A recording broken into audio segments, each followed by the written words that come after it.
السلام علیکم ورحمۃ اللہ وبرکاتہ۔ محترم عزیزوں اور دوستو، ایام قربانی میں یہ مسئلہ عموماً پیش آتا ہے کہ اگر چند افراد نے مل کر کسی ایک بڑے جانور میں شرکت کی ہے، کسی ایک بڑے جانور کی قربانی کرنے کا ارادہ کیا ہے اور پھر جانور کے ذبح کرنے سے پہلے کوئی ایک شریک اس میں سے الگ ہونا چاہتا ہے، اپنے حصے کو چھوڑنا چاہتا ہے، تو کیا اس طرح کرنا جائز ہے؟ اور اس شریک کی جگہ پر دیگر کسی آدمی کو لینا قربانی کے لیے یہ جائز ہے یا نہیں؟ اس مسئلے کو آج کے اس ویڈیو میں ہم سمجھنے کی کوشش کریں گے۔ سب سے پہلے آپ تمہیدی طور پر ایک بات سمجھ لیں کہ اگر صاحب نصاب شخص جس کے اوپر قربانی واجب ہے، اگر وہ قربانی کے لیے کوئی جانور خریدتا ہے تو جانور کے متعین کرنے سے قربانی کے لیے وہ جانور متعین نہیں ہوتا، بلکہ اسے جانور کے تبدیل کرنے کی بھی اجازت ہوتی ہے۔ یہ الگ بات ہے کہ جو جانور خریدا ہے اس سے کم قیمت والا نہ خریدے، ہاں اگر اس سے بہتر لینے کے لیے وہ جانور دوسرا تبدیل کر رہا ہے، بدل رہا ہے، تو اس کی شریعت مطہرہ میں اجازت ہے۔ اس کے برخلاف اگر کوئی فقیر آدمی، کوئی غریب آدمی، یعنی جو صاحب نصاب نہیں ہے، جس کے اوپر قربانی واجب نہیں ہے، اگر وہ قربانی کے لیے کوئی جانور خریدتا ہے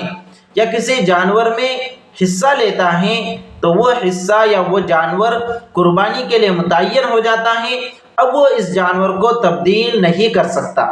اب یہ سمجھ لینے کے بعد آج کے مسئلے کو سمجھنا آسان ہو جائے گا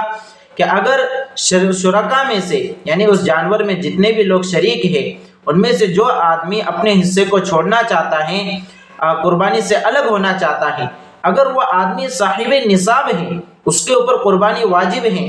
تو اگر وہ شخص اپنے حصے کو چھوڑتا ہے اور یہ جو دیگر شرکا ہیں وہ اس کی جگہ پر کسی دوسرے آدمی کو لے لیتے ہیں تو یہ جائز ہے، سب کی قربانی درست ہو جائیں گی، اس میں کوئی حرج نہیں ہے، اس لیے کہ جس آدمی نے اپنے حصے کو چھوڑا ہے، اس جانور کے حصے سے الگ ہوا ہے، وہ صاحب نصاب ہیں، اور صاحب نصاب کا جانور متعین کرنے سے متعین نہیں ہوتا۔ اس کے برخلاف اگر ان شرکا میں سے جو شخص اپنے حصے کو چھوڑ رہا ہے، قربانی سے الگ ہو رہا ہے، اگر وہ غیر صاحب نصاب ہے، غریب اور فقیر آدمی ہے، یعنی اس کے اوپر قربانی واجب نہیں تھی لیکن پھر بھی اس نے شرکت کی، حصہ لیا، اب اگر وہ اس سے الگ ہو رہا ہے تو اس کا الگ ہونا جائز نہیں ہے، اس لیے کہ جب اس نے اس بڑے جانور میں حصہ لیا تو اس کے حصہ لینے سے وہ حصہ متعین ہو گیا، اب اسے اسی حصے کی قربانی کرنا ضروری ہو گیا۔ اب اگر یہ شخص اس جانور کے حصے کو چھوڑ دیتا ہے، الگ ہو جاتا ہے، اور یہ دیگر شرکا جو ہیں وہ اس کی جگہ پر کسی اور آدمی کو لے لیتے ہیں اور قربانی کرتے ہیں، جانور کو ذبح کرتے ہیں، تو کسی کی بھی قربانی درست نہیں ہوں گی۔ اس مسئلے کو اچھے سے سمجھے، اس لیے جب بھی کسی بڑے جانور میں شرکت کرے تو سب ساتھی پہلے سے اچھے سے مشورہ کر لے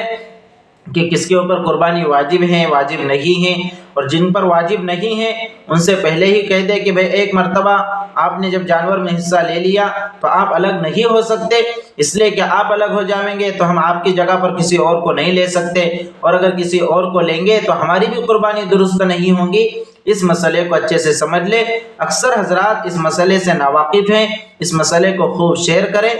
اور